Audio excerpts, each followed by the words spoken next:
എനിക്ക് സന്തോഷമുണ്ട്. എന്താ കാരണം വെച്ചാൽ ഉത്തരാഖണ്ഡിലെ കോട്ട്ദ്വാറിലേക്ക് ദീപകിനെ കാണാൻ വേണ്ടി പോകുമ്പോൾ അദ്ദേഹത്തിൻ്റെ ഇന്നത്തെ ആ അരക്ഷിതാവസ്ഥയെ മുറിച്ചു കിടക്കാൻ എന്തൊക്കെ ചെയ്യാൻ പറ്റും എന്നുള്ളതായിരുന്നു എൻ്റെ മനസ്സിനെ കൊളുത്തി വലിച്ചൊരു പ്രധാനപ്പെട്ട ഒരു ചോദ്യം.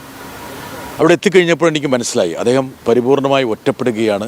അദ്ദേഹത്തിൻ്റെ ജീവിതമാർഗം തന്നെ അടയുന്ന ഒരു സാഹചര്യമാണ്. ജിമ്മിലേക്ക് ആൾക്കാർ വരുന്നില്ല. സ്വന്തം അമ്മയെപ്പോലും പീഡിപ്പിക്കുന്ന തരത്തിലേക്ക് ആൾക്കാർ എത്തിയിരിക്കുന്നു. ഒരു ദരിദ്രയായ ഒരു സ്ത്രീ ഒരു ചായക്കട നടത്തുമ്പോൾ ആ ചായക്കടയിൽ വന്നിട്ട് ബഹളം വെക്കുന്ന ആൾക്കാർ.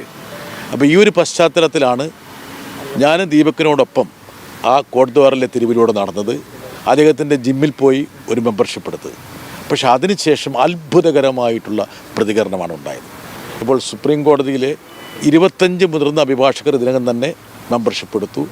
ഒരുപാട് പേര് എനിക്ക് തന്നെ ഫോണിൽ വരുന്ന, അല്ലെങ്കിൽ എൻ്റെ സാമൂഹ്യ മാധ്യമങ്ങളിൽ വരുന്ന, അല്ലെങ്കിൽ പലരിലൂടെയും അന്വേഷിക്കുന്നത് വെച്ച് നോക്കുകയാണെങ്കിൽ ഒരു 2000 പേരെങ്കിലും ദീപകിൻ്റെ ജിമ്മിൽ മെമ്പർഷിപ്പ് എടുക്കാൻ സന്നദ്ധരാണ്.